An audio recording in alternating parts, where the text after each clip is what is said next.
That's a cost decision to save money. And what would happen, realistically? Let's talk about consumers' expectations. Because your judge is going to read something to you that it's going to tell you a defect is, if something doesn't meet a consumer expectation, it's a defect. Now, a lot of times people think about defect and they think, well, a steering wheel fell off. That's a defect. The steering wheel fell off. Well, that's not everything a defect is. If you don't have enough occupant survival space in the design of a vehicle to allow you to survive an accident, that is a defect.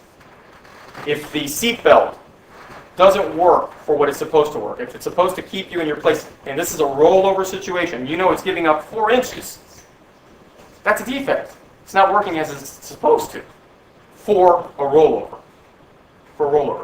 And there's no test for a rollover. It's all on Ford. Ford's got to figure out, it's their duty to figure out how do we keep people safe in their cars. It's their duty. They got to do that. It's their obligation to do that.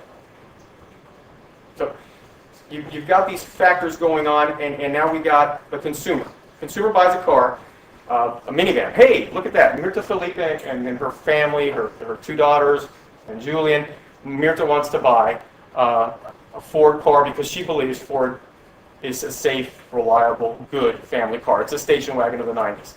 Do you think that Julian knew and Mirta knew that even seat-belted, if the vehicle rolls over, you're going to break your neck?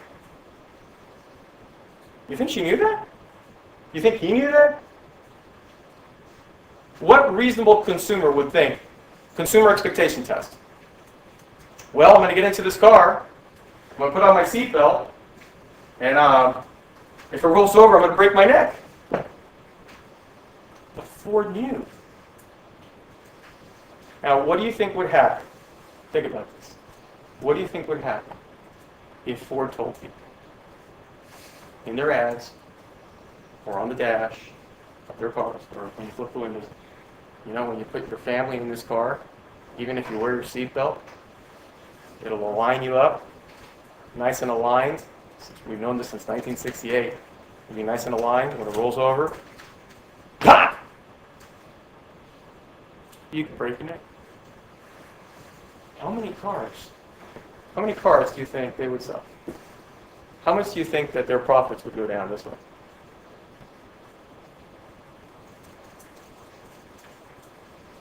That's why they didn't do it.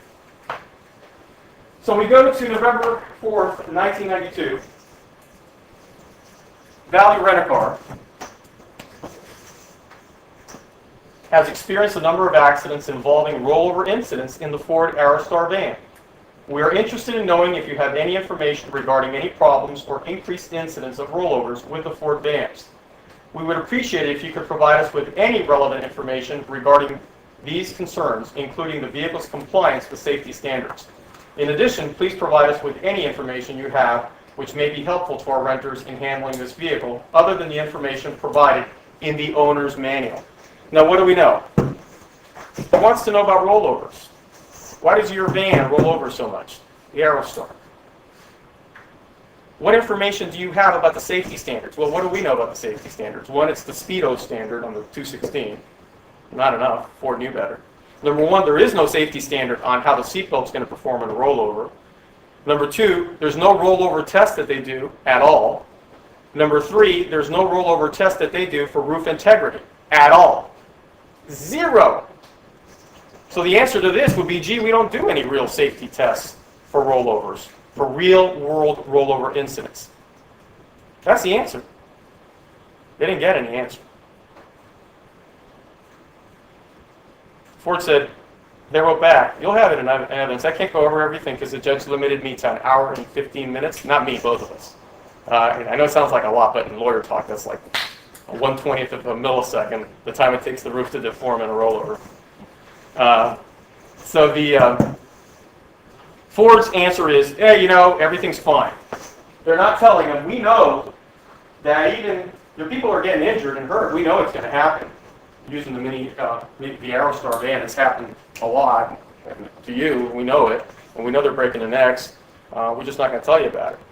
And we know from National Highway Traffic Safety Administration that there are serious injuries and deaths are about 1,400 a year. $1,400 a year, and that came through with Dr. Pizziali. General counsel for Valley Rent-A-Car writes to office of the general counsel at Ford Motor Company and says, "Hey, we're gonna start warning on the dash for people that rent our cars." This is May 13th of 1993. The other letter was 1992. We're going to put a sticker on there. This is what we think it should say. Caution, this vehicle handles differently, avoid sharp turns, change lanes, etc. Ford writes back. Mavis writes back. Takes a while. Now, you would think, using reasonable care, what's reasonable care? Reasonable care means, well, under this circumstance, we know our van has a problem, rolls over too much. Valley Rent-A-Car's already told us that. We already know that. We know people are getting hurt. Maybe we should tell them. They're asking for more information than what's in the owner's mail. Maybe we should tell them, hey, we got this problem. You could wear your seatbelt. It gives 4 inches. You could break your neck. If maybe we could tell them, maybe this would be helpful. Why don't you put a cinching plate or a locking plate on the 3-point seatbelt? Why don't you do that? That's something you can actually do. The warning would allow me to go out and buy this simple locking plate or cinch plate, and that's going to cut down the excursion in half. Remember what Dr. Pizziali said in his testing when he used a locking plate or a cinch plate? Excursion 2 inches. What's the excursion on a 3-point seatbelt with the sliding thingamajig? 4 inches. Cuts it in half, just using this. Cuts it in half. 2 more inches of survival space. Go get a cinching latch plate. That'll help you. That's easy. Less than, the whole thing is $12 to $14 for the whole seatbelt system, including the rotator. Mr. Pearson wouldn't give me the amount. Remember, I kept telling him, how much is it? I don't know. How much is it? I don't really know. Think about it. I don't know. Well, how much is the whole thing? I hate to tell you this, but it's only $12 to $14. And the locking plate's going to be a lot less than that, isn't it? Yeah. That'd be a lot helpful. It'd be helpful because it helps tie you in. And this was in the 1993 Aerostar van. And it's been in airplanes forever.